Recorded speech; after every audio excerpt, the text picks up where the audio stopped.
Heto na nga ang ebidensya ng tunay na salarin sa pagkabasag ng paso sa halaman ni tao na dito nakalagay sa lagayan na yan at natagpuang gutay-gutay na sa sahig. At heto makikita natin sa CCTV kung sino ang tunay na may sala.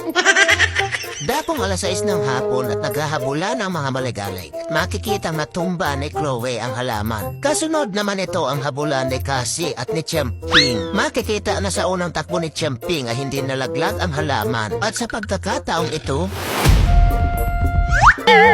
klarong-klaro kung sino ang tunay na may sala sa pagkakalaglag ng halaman. Oh, anong gagawin?